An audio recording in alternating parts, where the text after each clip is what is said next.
Adam, how are you doing? Do you have any fun weekend plans? No. Actually, that's not true. Great. We're singing a concert tomorrow, and we have VVIP, so we get like all the members fan sign. So this was the one you were telling me about. With Jay. Or no? Did you told me about the one where you met someone? I told you about the one last week where I also had a couple fan signs, but now I have another one. Okay, it's all these small groups. You got to get into the small groups. It's so much easier to meet them. Yeah, that's probably true. That's so true. But I just feel I already have trouble keeping up with the big groups that I already have. So I'm like, oh my God, to sign up for more. I know. But maybe I should just look into some of the smaller ones and then be like, because I'll see some of those crazy fan meets where they're like picking up the fans and shit like that. And I'm always like, what is this? It's crazy. Okay. Well, anyways, this week we read chapter 15 called The Unbreakable Vow. Adam, what happens in this chapter? Harry continues to deal with the fallout of Ron X Lavender, and Harry invites someone to go to the Slug Club Christmas party with him. Mm-hmm. Yeah. And without giving I would say away. Maybe one other small thing towards the end. Oh, and he overhears a very secret conversation. Yeah, that's good enough. Yeah. Great. So Christmas is coming. Christmas is right around the corner. There's mistletoe everywhere in the castle. I'm just going to give you the tenor of the chapter, which is the immediate explanation that throngs of girls are waiting under the mistletoe to catch any boy that lands under them. I guess. That's how the rest of the chapter is going to go. It's going to be very right. Girls are setting the stage. Oh, these crazy girls wanting to be kissed and shit. Yeah. Imagine. How weird.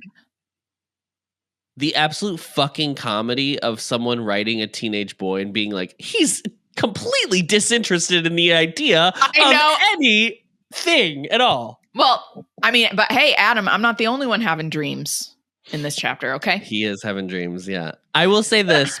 Ace people exist, demisexual people exist, of course. Yeah. But like very goofy to be like, this guy here is the only sane one around all these kooky girls. Especially what happened in the last chapter where Harry literally was talking about like a monster roaring inside of him. So I'm like, oh yeah, but anyone else with hormones is a weirdo. Yeah, it's weird. Ron is in a better mood, presumably because he's finally getting snogged. I guess I would put most people in a good mood, I guess.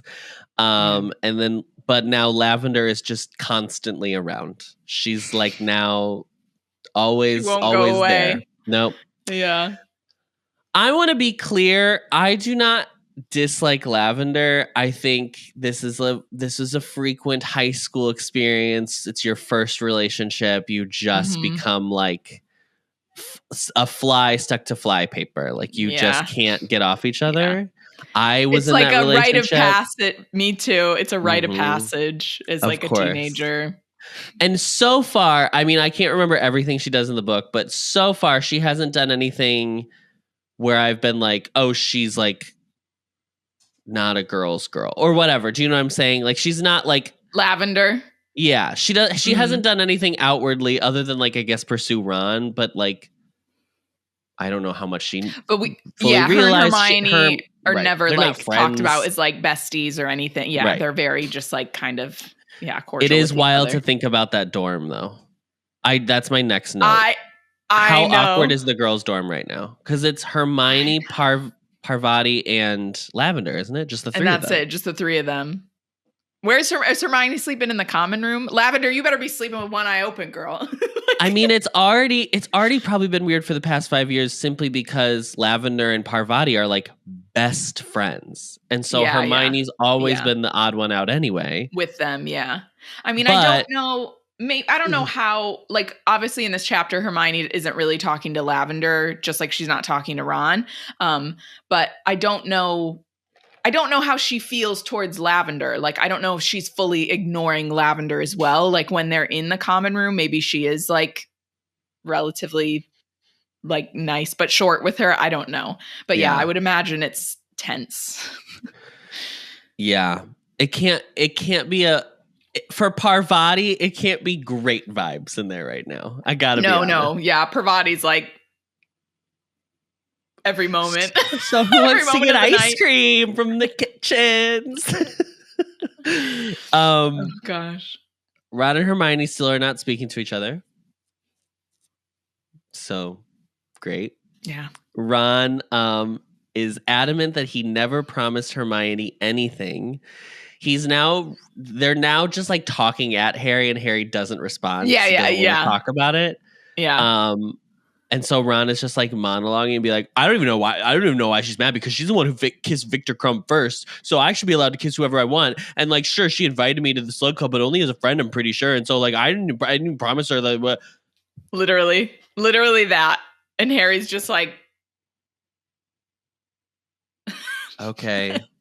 As he's trying to eat, like, he's just like, dude, I just want to eat my hash browns in potatoes, peace. Yeah. Please? Can you just, I'm just trying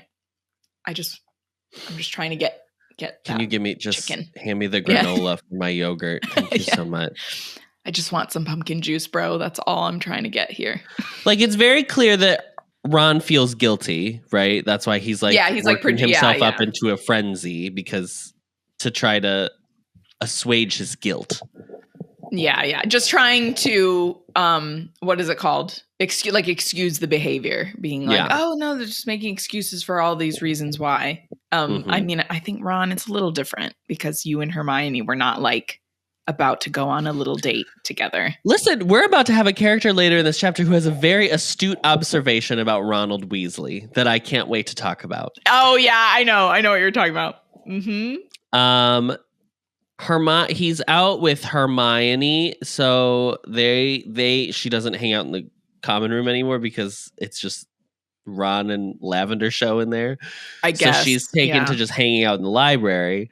So Harry has been, I guess I will say, he's been good enough to be like, he's spending his time equally between the two of them. He's not like just hanging out with Ron or anything. I don't know how you would just hang out with Ron. Right. He's doing something that Harry doesn't really want to be around for. So I feel like whenever that he's making out with Lavender, Harry obviously is going to be like, okay, bye. Yeah. So he's in the library with Hermione. They're both studying. Hermione is also doing a lot of talking about Ron, to which Harry is ignoring, or not ignoring, but just not responding to. Yeah, it's like the same thing of, yeah. Yeah, and she's just as frustrated, blah, blah, blah, blah, blah. Okay. Then she says that Harry needs to be careful. Harry's working in his advanced potions book, so he thinks she's talking about the Half-Blood Prince again. She's like, no, I don't. No, move on. Giving up I on don't that. care. Because she overheard in the bathroom a bunch of girls with Romilda Vane talking about how they were planning to slip Harry a love potion. Yeah. Because apparently they've managed to get the Weasleys' love potions into the school. This is like a crazy thing to just be like outwardly like kind of gossiping about that you're going to do. In a public place. A prefect. Yeah. And also Harry's best friend, girl. You should have at least done like a little check under the stalls before you started talking about this shit. Yeah. You dumb. Yeah. So she's like, just be careful. If anybody offers you anything, don't drink it. How are love potions not illegal? Genuinely. I don't know. But then, let's think about this Ministry of Magic. It's true. It wouldn't matter anyway. And they're just like, it's fine. I mean, it's just the same thing of like, well, no, you know what? I guess the unforgivable curses, you're not supposed to use those though, right? Right, except Moody did in front of all the Yes, students. so that's okay. So I'm like, technically those are illegal, but then like he does it. So even if it was illegal, I don't know. I mean, I'll don't say know. this in the Ministry's defense. God, I don't want to defend the fucking Ministry of I know. Magic, but in the Ministry's defense, it's all magic. So it's like people can just make, like, they could make love potions from their house. Like you could make selling love potions illegal, but like, Yeah, people but then could, they would just have the like recipe, the homemade potion ones. ingredients exist, right? Like, Mm. but Yeah, and then that's my other question of like, how do you make a love potion? it's more weird to me because I can't try. Slughorn made one. Slughorn made, yes, it was one of the 4 potions at the beginning of the book. Yeah. It's just weird to me, I think, because it's such a defining, it seems to be one of the defining factors as to why Voldemort is the way he is because he's a child of a love potion, not real love. Because children who are born, by the way, guys, just so we're all clear, this is what the books are espousing. Children who are born of relationships that are not true love are meant to be serial killers and monsters. Canon for this series. Great. A really great thing to espouse.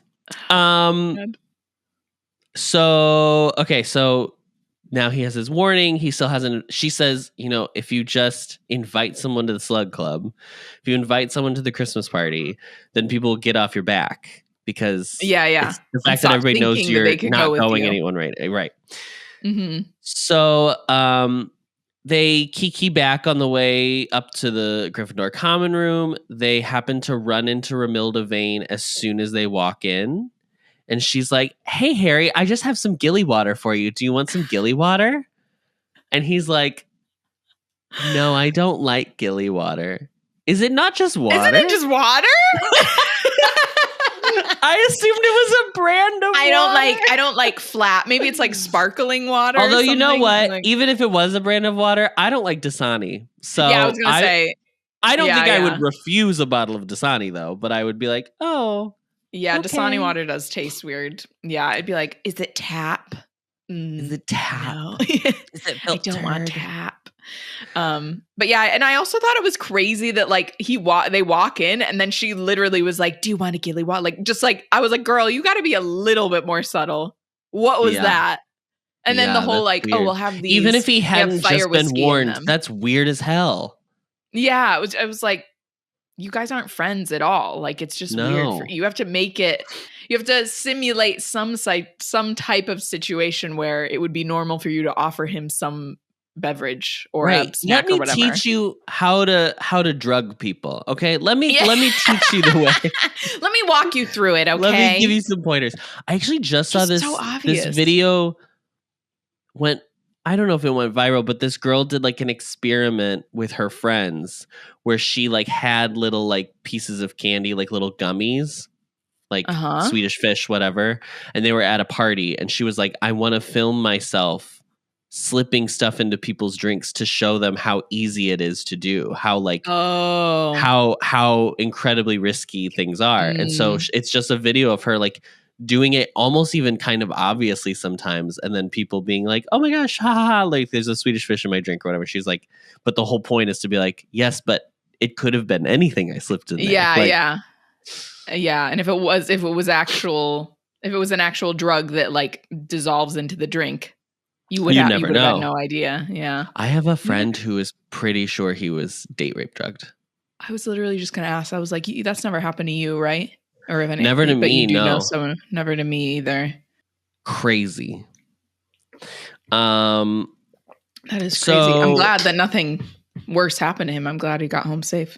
I know. That's super scary. I don't like. Mm-hmm. I've been known to dabble in some, imbibed some substances just to try. I don't just to test it out. I don't like not feeling normal, but I'm also like I have a lot of control over my body and I like being in control. So the idea of losing control stresses me out. So I don't have a great time when I've done it. So I'm just like, I just think it's not for me. Like I'm kind of just like alcohol only, because I remember weed always used to make me feel like paranoid rather than like relaxed. Yeah. Sometimes I'd be like giggly and have a good time, but then it would always end with like me feeling paranoid or not good, like really bad. Yeah. So Harry, oh, by the way, Harry's like, how are these love potions arriving? This is what they talked about the library, by the way. I forgot to say this before. Gillyweed. Yeah. Or not Gilly water. Yeah. He was like, how are these love potions arriving? Everything that Filch has banned everything from Weasley's Wizard Wheezes. And she was like, oh, in their owl order service, they have repackaged them so they don't look like they're love potions or whatever. And Harry's like, but wouldn't they still be coming from the Weasley's shop? Yeah, they just make them look like something else, don't just they? General, like it's whatever. Just a normal looking postage from anywhere else. Interesting. Yeah, I guess. So, yes, I skipped a whole part. Okay, I'm gonna have to edit this round, but okay. So they have that conversation. Harry wonders if that's how Harry thinks maybe the Draco got the necklace here that cursed Katie Bell. Maybe that's how that worked. And Hermione's like, well, no, because all the dark magic things would have caught it. Like, blah, blah, blah, blah. The dark detectors or whatever they use. The love potion's not dark magic. It's just insidious. Yeah, I was going to say, I was like, I don't know. I'm like, there's room for debate on that. Yeah. It is a little evil. And then as they're having this conversation, Madam Pince comes over and like tells them the library's closed, and she notices Harry's book is like all drawn up because it's the Half-Blood Prince's book. And she's like, how dare you desecrate a book? Yeah. She throws them happy. Out. She's not thrilled. And then they talk about apparently there's a rumor that Argus Filch and Madam Pince are like together. This was weird for me. I was like, honey, Argus Filch is so clearly an incel. I cannot imagine him with a woman at all. No. Yeah. No. Yeah. I wouldn't wish that fate on even Madam Pince. No, not even. They get back to the common room. Romilda Vane offers Harry gilly water. Hi, Harry. Do you want some gilly water? Want some water? Okay. Do you want a cauldron cake with fire whiskey on the inside? You were so specific about that. Do you imagine a cauldron cake is like a lava cake, like a chocolate lava cake from like Applebee's? That's what I imagine it's like. Ooh, I imagined like what are the little the Hostess cupcakes? Yes. Oh, yeah, okay. Well, like a Hostess cupcake, that type of thing. There's like something in the middle. Mm-hmm. Yeah. And he's like, and Hermione's like, see, I told you. Hermione's like behind him, like. He rejects the gilly water, and then he like, I guess, accepts the cauldron cakes, but doesn't eat them. He probably throws them away, I'm guessing. Have you had gilly water at the park? I'm like, is it still or sparkling? It's just water. Oh, it's just plain water. Bottled water. Hermione sees Lavender and Ron, so she goes immediately to bed, even though it's like 7 p.m. Girl, you ain't wrong. Sometimes you gotta go to bed at 7. Sometimes you gotta go to bed at 7. That's what Adam. That's what it's like in the dormitory. Hermione's just asleep already before she gets up there, so they don't even have to deal with it. Next day, they're in Transfiguration, and they have to do like bodily. They're starting like bodily transfiguration. So their assignment is to like change the color of their eyebrows. Now, I want to ask you a question. I see that you dye your eyebrows red too, because yours are naturally really light, aren't they? Yeah, no, these are like filled in with a brow right now. Okay. Like a brow powder, basically. But no, I was actually really lucky. Well, not lucky when I had like blonde hair, but my eyebrows were always a bit warmer. So even if I didn't really like fill them in, they would be really light, but they still would look like red. I feel like they just look too light, but a lot of natural redheads have really light eyebrows that are lighter than their hair anyway. Yeah. So it's not unusual, but I like to fill them in. K-pop idols dye their hair constantly. And once in a while, they'll go light and they'll also dye their eyebrows light. And I'm always like, why did you do this? I don't like that either. I'm it. Like, you don't need to dye that, especially not like bleach them blonde. I'm always like, you don't need to do that. The eyebrows frame your face. They do so much heavy lifting of like making your face look normal. That like if you get rid of them, basically, it's like, unless you're Whoopi Goldberg and you shave your eyebrows off and it works. Oh, she doesn't have any. Never noticed. She doesn't have any eyebrows. She has a really strong brow line, so it's just kind of as prominent anyway. So it looks like she has a brow, but like most people don't have that. You need a darker brow. Okay. Yeah. I also just feel like being like a very fair complexioned person, I always wanted my eyebrows to be darker. Yeah. So I was always like, what do you mean you want like a light eyebrow that you can't really see? Yeah. What's the point? Just like, I was like, don't you want it to be darker? So in class, Ron attempts this and ends up growing a handlebar mustache. Okay. Hermione he attempts what? He attempts to change his eyebrows and he grows a handlebar mustache. Exactly. Is the joke that it is a mustache, not eyebrows? That's the joke. I think the joke is that it would look goofy on him. It's like a porn stash. Because I was like, but that, okay, I guess it is. The whole point is that he's trying to do his eyebrow, but it's like down here. But I'm like, how? How were you just like randomly like at your face in general? That seems really risky to me. Wouldn't that be a different spell? Wouldn't change that's what I'm saying. Color? It's like a completely different. Yeah. I don't even know what you were doing. That's why I'm like, how does the magic work, guys? Yeah. I just don't get it. He grows a mustache. Okay. Yeah. Hermione laughs unkindly, it says in the book. Unkindly about his mustache. She laughs unkindly. Now, if Ron had a sense of humor about himself, he would admit this is funny. If he was not so insecure, unbearably insecure. Because the twins would have probably worn these mustaches the rest of the day. They would have been like, look how funny this is. Yeah. Ron doesn't have that. Ron cannot do that. He cannot laugh at himself. So then in order to get back at Hermione, Ron imitates her, like raising her hand to answer a question in the way she's kind of obnoxious about it, which causes Parvati and Lavender to laugh at Hermione. And then Hermione is obviously very upset. Yeah. This is again what I'd like to talk about is proportional response. If you are going to attack back, it needs to be at the same kind of energy. Level. Yeah. So at the end of class, here's the quote. And she hurried off. Oh, no, I'm sorry. Sorry, go back.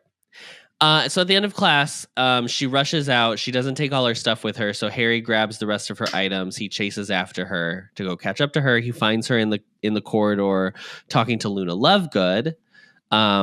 She finishes her conversation with Luna, thanks Harry for giving her grabbing her books, takes them and runs off again. And this is the quote from the book. And she hurried off without giving Harry any time to offer words of comfort, though admittedly he could not think of any.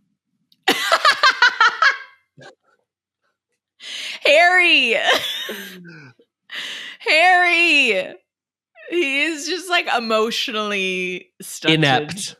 Yeah, he just can't. He just is not able to. Which, to be fair, he did grow up with the Dursleys. So Sure. I'm not, in a way, you're like, okay. But at this point, I'm like, but Harry, you've like been at this school now for like 5 years. Like, and you were come at on. a school before. Like it's not like you were like locked in a cupboard until right, you were right. 11. Like you were were around other humans. people. Yeah. You did socialize. Like I understand you were like an introvert, blah, blah, blah. Like I understand. But it's still weird to be like, I'm sorry that happened is something you couldn't even, I don't know what could I even say? Adam, I feel like Adam, you're like the perfect person to talk about this too. Cause like you were very uncomfortable with words of affirmation. But in a moment like this, you would still be able to be like, I'm so sorry. Like, yeah, this is awful. Jesus.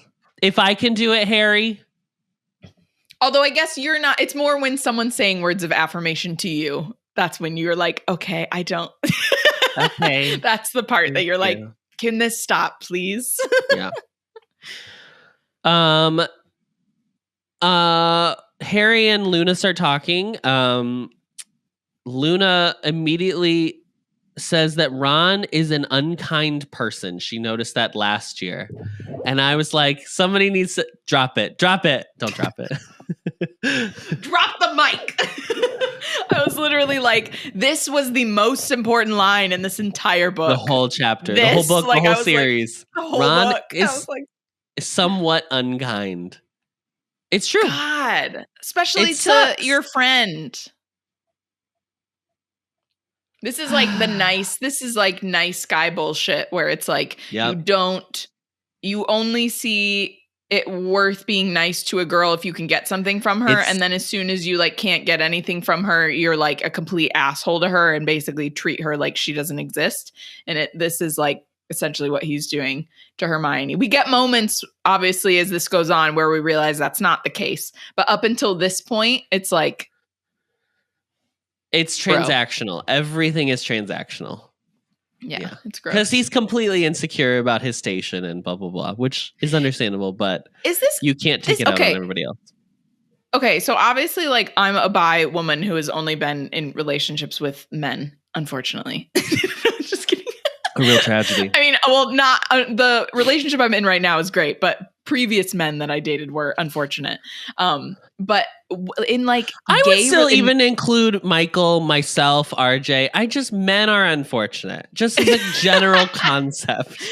I mean, well, yes, that is true to an extent. But what I mean is like, because I've only been in like hetero, like a man-woman relationship. Yeah. In like gay relationships, is this a similar thing that happens where it will just be like a transactional, like one person is genuinely invested in the relationship and then the other person only sees them as transactional? Like, is there a term for that? Because a lot of times for me, I'm literally just like, I'll think like, oh, it's just like misogynist, but that would obviously involve like a man seeing a woman as. So I guess that'd be like objectifying. It's just objectifying a person, only seeing them for what they can provide or whatever. Yeah. I mean, I guess transactional is the best. Yeah.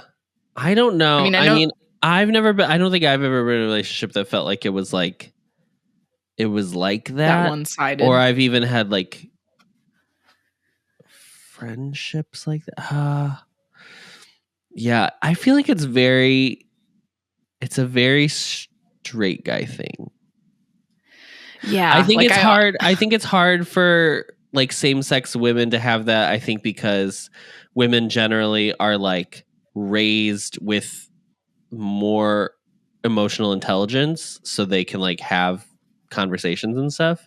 And then I think gay guys, because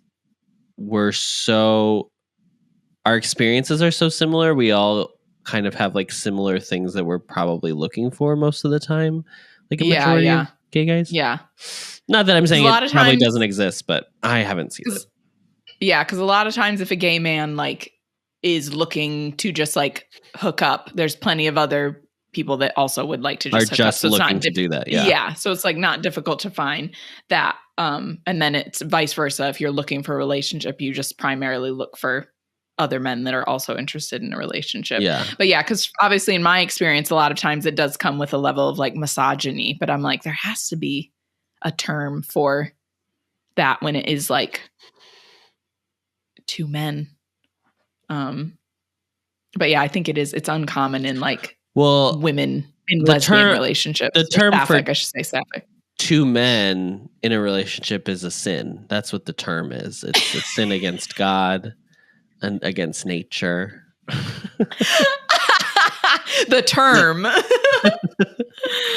Oh my gosh.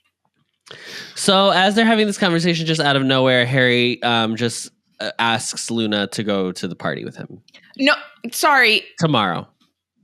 Do you remember the verbiage that was said? Hold on. No, do you want to grab your little book? Hold on a second. This was so dumb to me. Uh-huh. I meant to mark the page before and I just completely forgot.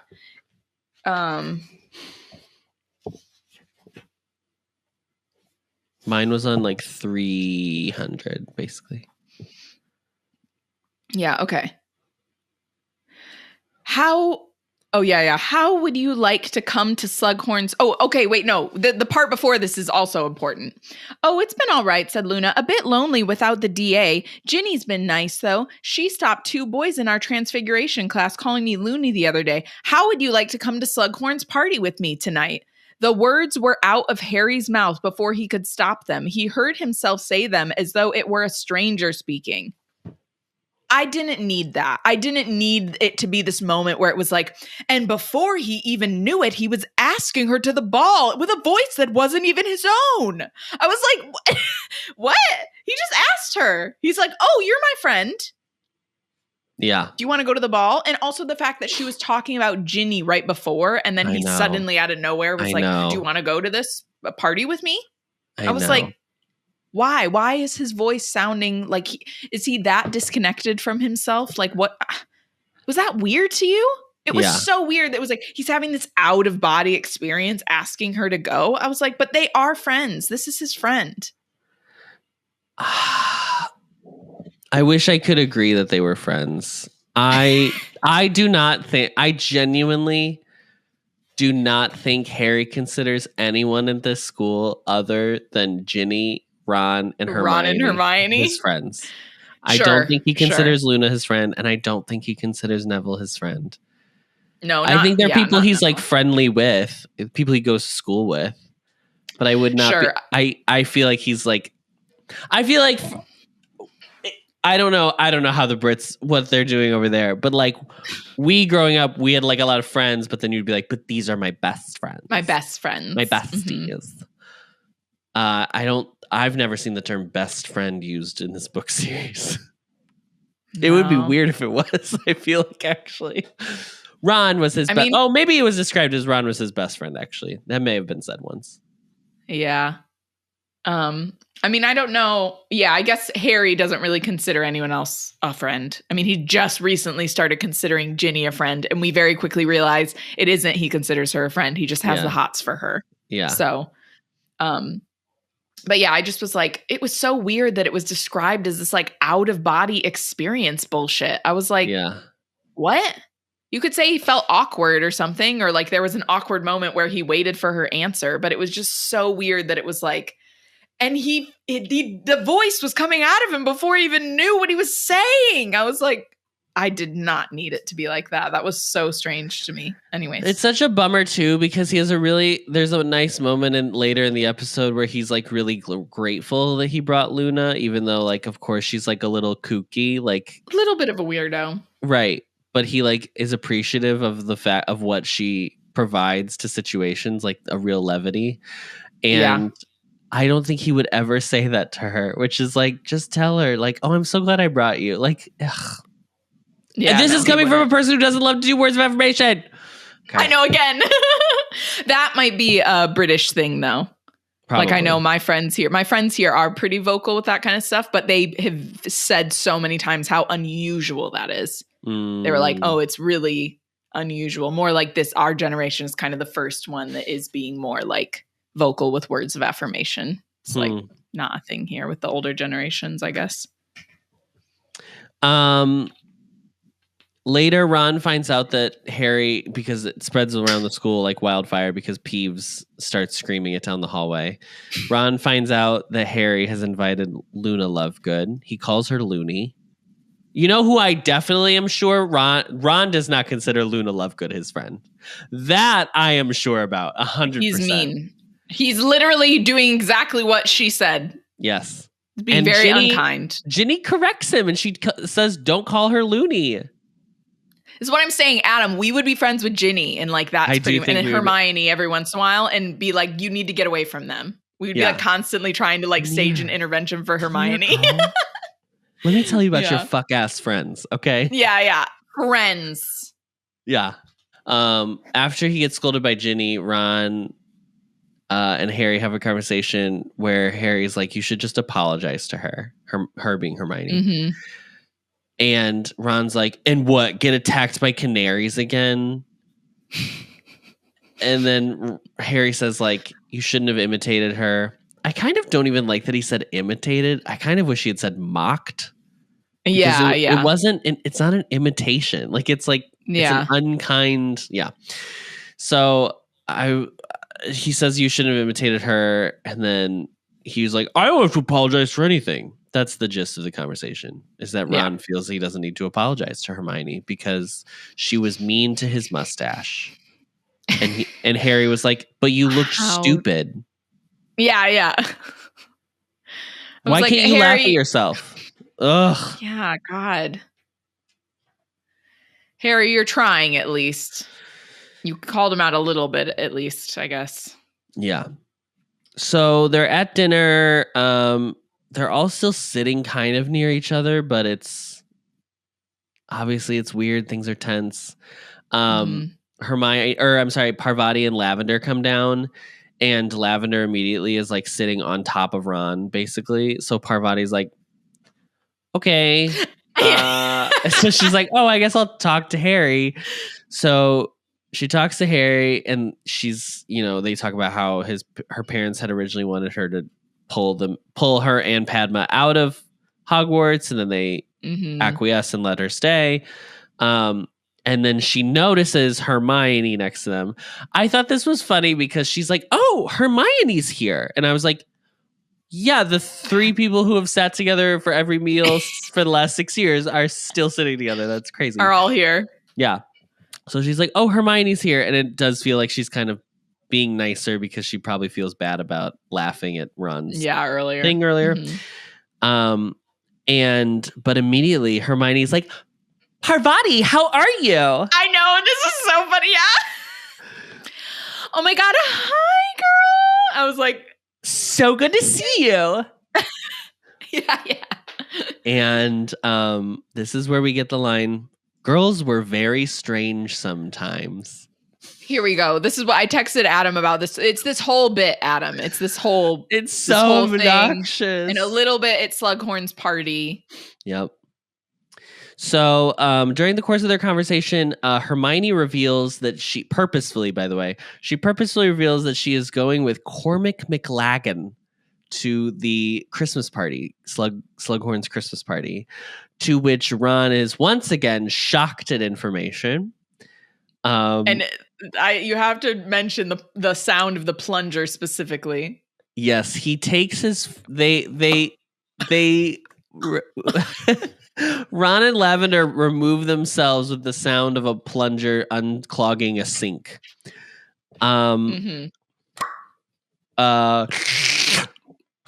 There we go. So then Parvati's like, oh, that's crazy. Because Hermione's not talking to Ron. Ron will ask questions, but Hermione's not answering Ron. So Hermione makes a dig about being only into really good Quidditch players. Which obviously sets Ron off. Obviously. Girl, go off. I was like... Deserved. Yeah, I didn't even care. I was like, mm-hmm. Yeah. Yep. So Ron's pissed. Great. Well, guess who's not going to the Slug Club party? Ron and Lavender. So Ron. Boo. Yeah. So later Harry is outside the party waiting for Luna to arrive. She walks up. She looks a little off, but not, she's not wearing her radish earrings. She's not wearing her cork necklace. She's not, she's not wearing her, her spectacles, most weirdo specter spectacles. Yeah, her weirdo accessories. Right. So Harry says it should be a good time. Apparently he heard that there's a rumor that is that me? Yeah, that's me. Can you hear it? The siren? Yeah. It's really loud. Freed. Oh, that is a loud one. I can hear that one, yeah. Oh, it's so cute.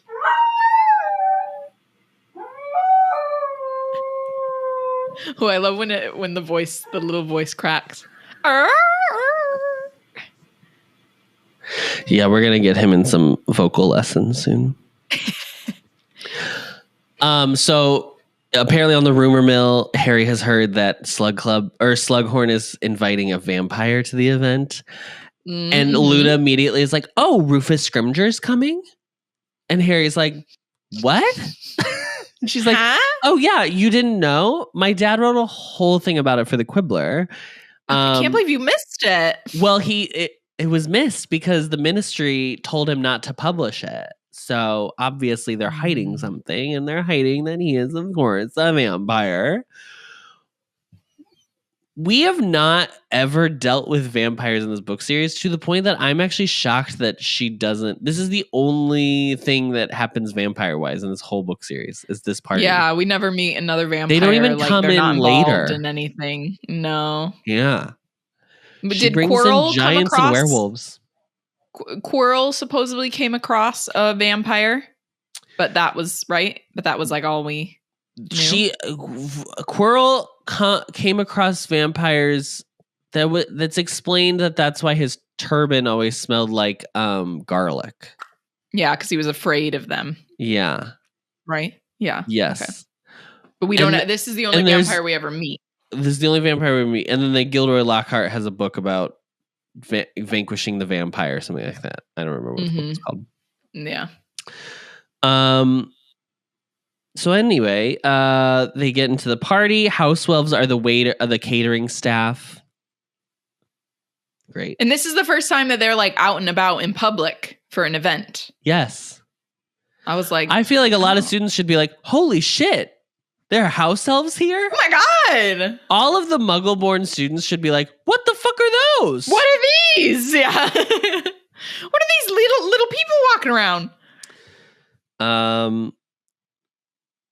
Edward Warple, Slughorn introduces him to Harry, and his friend Sanguini, which is funny. The vampire's name is Sanguini. Sanguine, I think, is like the Latin for blood. Anyway, she loves to do that. She loves to do that. You know, there's Latin in there. So Edward Warple is like, oh yeah, I wrote a book about befriending vampires, whatever. That's why my friend Sanguini is here. Anyway, don't care about that. Here's the tea, Harry. Nobody's written the biography on you. Let's talk about you. I'd love to do that. I'd love to sit you down 4 or 5 hours, few sessions. We're going to get it all out on paper. You're going to make a bajillion galleons. It's going to be a hot seller. And Harry's like, oh no, I'm good. Thanks. And then walks away. Would anyone read? I guess, of course, people would read, but like, who would want to write a biography of someone who is 16 years old? Not an adult yet. Yeah. Has made effectively no decisions for themselves at this point in their life. Very interesting. He walks away because he sees Hermione's bushy hair across the room. So he runs to catch up with her. She looks like she's just escaped a fight with a giant because Cormac... listen, Ari, girls aren't the only ones who are trying to trap people in mistletoe. Yeah, okay, here we go. We get one guy. Yeah. Cormac is a horny teen, okay? And he's trying to trap Hermione. His hormones are raging. Yeah. So she's just escaped Cormac McLaggen. And then she says, like, at this point, I should have just invited Zachariah Smith. Like, was like my original plan.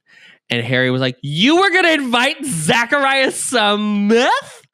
And she's like, well, yes. I couldn't figure out who would be more annoying to Ron. More upset. Yeah. You know what? And this is where I want to say, you know what? At least Hermione's being like transparent about this bullshit. Because Harry immediately is like, oh, like what? Because earlier it was like, what were the levels that girls would stoop to for revenge? And I was like, oh my God, you were so dramatic.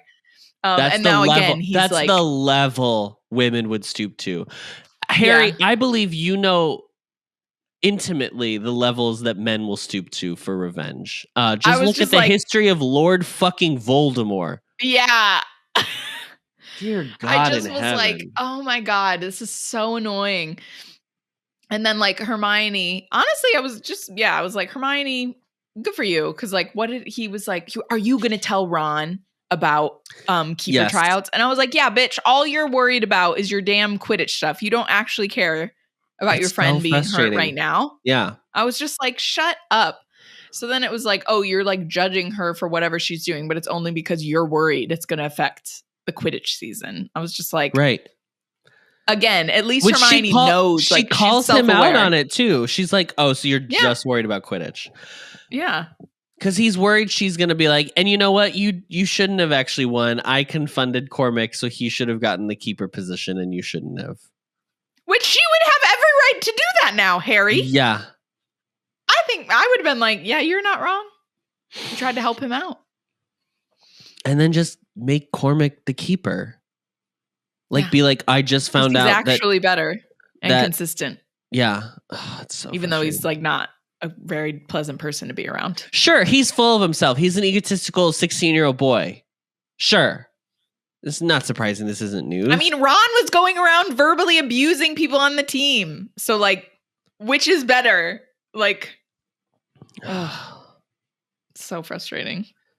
At this point, Cormac is on his way over. Hermione sees and she disappears so that she can't be caught. Cormac asks where she is. Harry doesn't know. And then Slughorn comes over. They run into Trelawney, by the way. She's drunk. Oh, yeah. Trelawney is there and drunk. And the cooking sherry is continuing. She calls Firenze a horse. Don't love that. Yeah, not great. She's very upset that Dumbledore has kept Firenze on to help teach divination. What is the thing with the cooking sherry, Adam? Just because of her traumatic experience with Umbridge, she's just like just an alcoholic now. Yeah. Because that was never a part of her story. Nope. Okay. But now it's like her whole identity. It's her whole identity. It's really fun. It's a really fun character development for her. Love that. Slughorn comes over and he's like, because Trelawney's like, I can't believe you didn't take divination again, because divination is so important so that you know when you're going to die, because it's of course coming up very soon, which it is.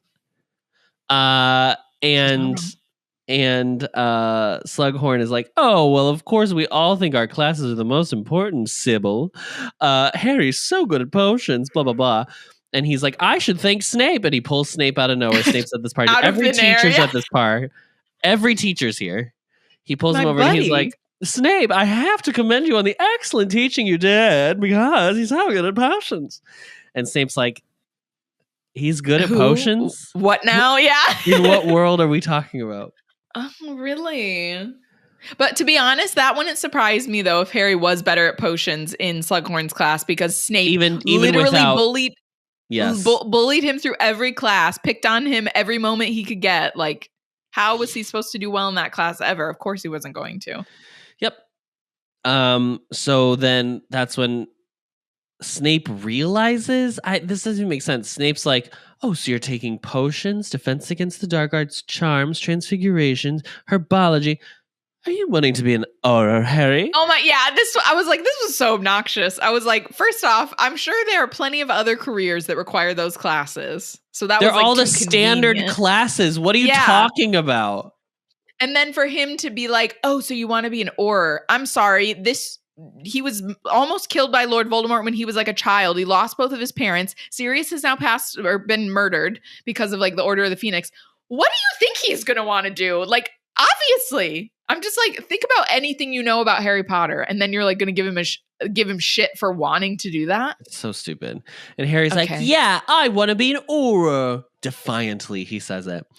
And then right at this moment, Filch comes up with Draco. Draco had been trying to, quote, crash the party.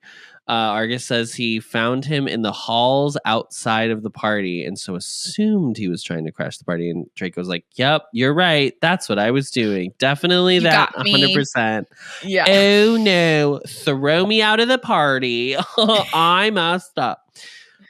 Whoops. And so Slughorn's like, oh, it's Christmas. It's fine. I'll let you stay at the party. And then Harry notices that Draco seems just as bummed that he gets to stay as he was when he was caught. And that Snape looks worried. And then immediately their faces change and they look normal again. Great. So then Snape is like, I'm going to take Draco out for a stern talking to. And Slughorn's like, it's fine. I already said he can stay. It's Christmas. It's cool, bro. And Snape's like, no, as head of house, I must put my foot down. So they leave the party. So Harry's like, well, I gotta follow them. He leaves the party. And at this point, the book says Harry pulls the invisibility cloak out of his pocket. This is a character, by the way, who like 3 books ago never used the invisibility cloak once. Like he forgot it existed. And now he's just carrying it around on his person. Listen, in a pocket? I admire the growth. I don't know how you're fitting a full invisibility cloak in the pocket of your pants. I have no idea. No idea. Is there, unless he's wearing dress robes and maybe they're really deep pockets in dress robes? It's just so weird that like it's never been addressed that the invisibility cloak can like shrink to a really small size or like anything like that. So for them to be like, oh, he pulled it out of his pocket. It's like, what do you mean? What do you mean? It almost read to me like she didn't write it that way. Like he just went outside the room and was listening. And then the editor was like, well, wouldn't they see him? So then she had to be like, fine. Harry pulls the invisibility cloak out of his fucking pocket. Happy, Kathleen. It's like, okay. Kathleen, you should have done way more. These like last few books needed to be edited more. Kathleen, what were we doing? Oh gosh. So he goes to listen to Snape and Draco. He finds them outside of the last he's outside. They're inside the last classroom in the hallway. He listens to them through the door. Right when he's listening to them, they're in the middle of their argument. And Draco immediately basically tries. There's a lot of like stuff that kind of we already know that's confirmed. It's about the unbreakable vow, which we obviously were privy to in the second chapter of the book. Yeah. But he hears a little bit about it. Obviously, Lord Voldemort is not mentioned once in this chapter, so that, you know, there can be some whatever. Then Draco at one point is like, I can stop you. And there's like a pause. And Snape's like, oh, so Auntie Bellatrix is teaching you occlumency. Cool. Because I guess he was trying Snape to read his is trying to legilimens him. It's kind of a bummer that Draco is probably at this point better at occlumency than Harry. I had the same thought. That kind of sucks. Yeah. And that should be a real indicator of your poor performance as a person who's able to teach other students. Snape, I got to be honest. Yeah, be really Snape, honest. Hello. During the conversation, Snape just keeps being like, just tell me what the plan is so that I can help you. And Draco's like, you want all the credit for yourself, blah, blah, blah, blah, blah. I'm going to do this all on my own. He entrusted me. And Snape's like, girly pop, you're having Crabbe and Goyle help you. Not girly pop. Like, what are we talking about? You're doing this by yourself. And he's like, I have more than just Crabbe and Goyle helping me. And he's like, okay, well, how about you let me help you? That would be more beneficial. I'm offering my assistance. What's the plan? What's the plan, diva? And he's like, I'm not telling you the plan, Miss Girl. They're like, are you? Very girly loudly. pop diva, Miss Girl. Yeah. Just screaming at each other. Oh, so funny. Girly pop. And so then at that point, there is a mention, by the way, there is a mention that Crabbe and Goyle did not pass their defense against the dark arts owls. And they're trying again. So is that what happens if you don't pass? You have to keep trying to get owls? Probably. Yeah. Unless you're, well, no, Fred and George got owls. Like, it was their newts that they didn't do. So yeah, I mean, this is the first time we've heard about anyone like not passing their owls. Boy. That's tough. Snape is like, I've been acting for 14 years. That's why I've gotten to where I am, blah, blah, blah. So yeah. Let me help you. I am a thespian. Actor. Yeah, I'm a thespian. Yeah, I am bitch. a thespian. Yeah. And then at the end of the conversation, they're having this back and forth. Snape makes the mistake of bringing up Lucius and is like, I understand that you're so frustrated because your dad was taken to prison, and you're lashing out because of it, sweetie, but I can help. And Malfoy's like, fuck you, man! And like leaves in tears. Fuck you, girly pop! Fuck you, bitch! And then like runs out. And Harry's, of course, in the invisibility cloak. Don't worry, nobody can see him. Kathleen. That he pulled out of his pocket and then put right back in. Yeah. I think you're right. It has to be dress robes. It has. They have to be wearing dress robes and then it's like party. A huge pocket. Yeah. Still kind of weird to have like a huge dress robe pocket. Still weird. Excuse me. And that's Harry watches both of them walk away, and that's it. That's the chapter. Thank you so much, Adam. That wraps up this chapter. Next week we'll be reading chapter 16, A Very Frosty Christmas. Very frosty Christmas was a jolly happy soul with a corn cup. Wow, Ari does not care. She's full of... No, sorry. I just was reading the next comment. And you know what it says, so I was already going through it all over again. I know. No, I do love your singing. Thank you. Do you remember which video this was on, Adam? This was on? Doesn't matter, I guess. Secret Riddle. Secret Riddle. Okay. This comment was on the Secret Riddle chapter from Paper Star Girl. She says, first of all, Ari, commiserations for Jung-On's enlistment. Thank you! I cried for I think it was literally almost 20 minutes. It was bad. I was really upset. My husband had to give me a hug and everything. I was I knew it was coming, but I was it just was too sudden. Yeah. And yeah, I'm okay now, but that was a really hard day. I was pretty sad that whole day. Well, it was a twofold, and the problem was that it was both he's going and he's not doing the tour. It was a twofold. This is the and just so suddenly. I was talking to my friend Ree, who's Army and Carrot, just like me, and I was is this how quick it was with Jin? I was I just felt there was a little bit more time. So he will, because he is in Jung-On, will be doing the Lollapalooza here, but I was I don't know if I can go to Germany with that little notice. I was I just don't think I can afford that. And so then I was just really realizing oh my gosh, I'm not going to be able to see him in concert, which I'll be happy to see 17 in concert even if Jung-On's not there. Don't come for me, but he is my alt bias. There are times when nothing can make me feel better, and I will hear Jung-On's voice on a song, and that will be the one spark of joy when I'm feeling sad. So he's very special to me. So thank you, Paper Star Girl. And then she says, secondly, this episode is honestly one of the most annoying in this book. Yeah. We start with Jo. Paper Star Girl, we're about to have you on as a guest. I swear to God. Yeah, we have to, don't we? She's always got the best takes. We start with Jo using this whole lesson storyline to shove her Voldy narrative down our throat, misogyny and all. Correct.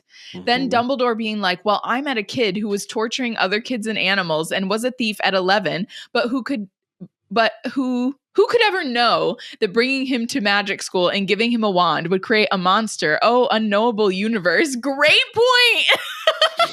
Yep. Yeah, it's like, oh, this kid is already problematic, so let's give him more power. Yep. Like, come on.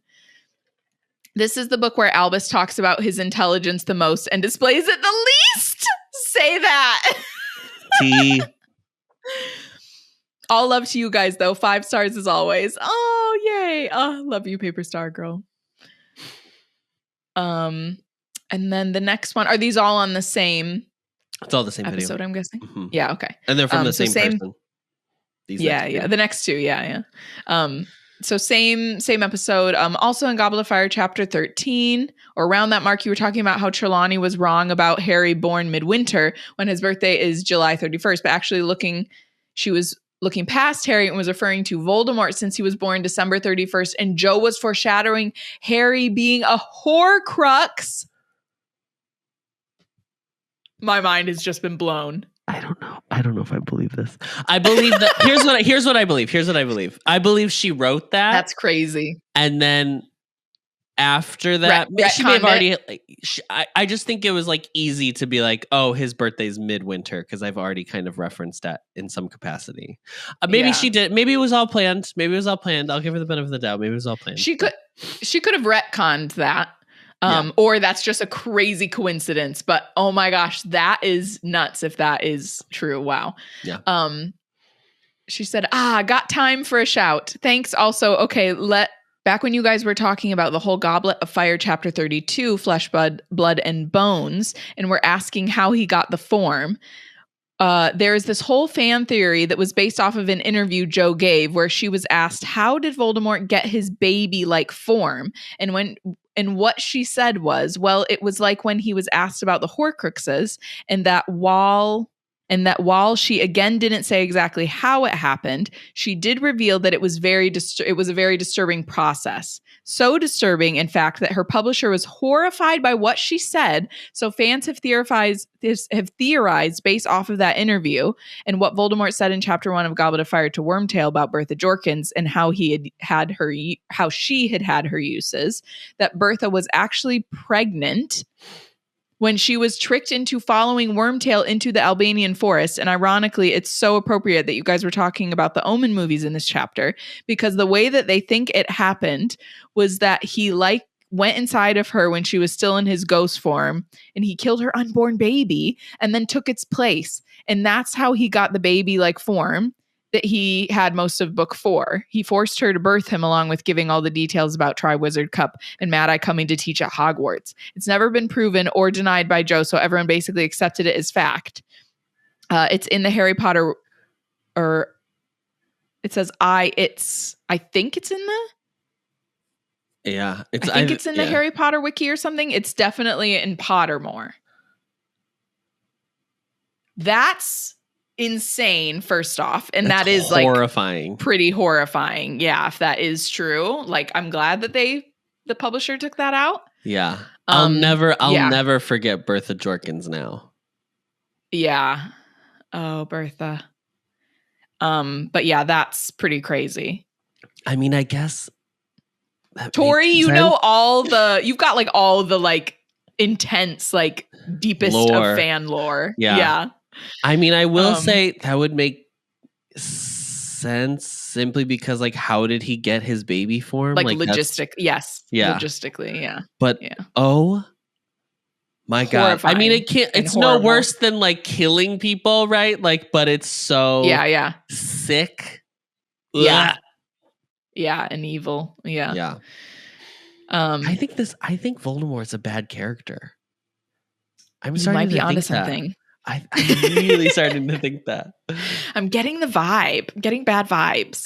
I don't know. I'm seeing some red flags, guys. I have to say it. I'm seeing red flags with Voldemort. I have to say, the rose-tinted glasses are off. Honey, clear-eyed. Thank you. We love hearing your guys' comments. And thank you so much again, Paper Star Girl, for commiserating with me. Thank you. We love hearing what you guys think. You can find the podcast on Apple Podcasts, Spotify, or wherever you find your podcasts, as well as video versions on the Ampliverse YouTube channel and Spotify. As always, don't forget to rate, review, and subscribe so that we can get a perfect Newt score. 5 stars only, or else you'll have to be stuck like right next to Ron and Lavender as they're like making out for an hour. Ew. Yeah. Ugh. Sorry. Horrors. Yeah, something about like teens just being all over each other in public. I'm like, again, I know it's like a rite of passage, but I always just am like, like remembering myself being that teen. I'm always like, like cringe. I just cringe. The secondhand embarrassment is so palpable. Yes, it's just like, don't forget to rate, review. Oh no, don't forget to follow us on YouTube at HP Anxious or YouTube and TikTok at the Ampliverse. We are hosted on Spotify for podcasters, so thank you to them, and are a proud member of the Ampliverse. Check them out at theampliverse.com. Thank you, Adam. Thank you, Ari. And as always, Knox.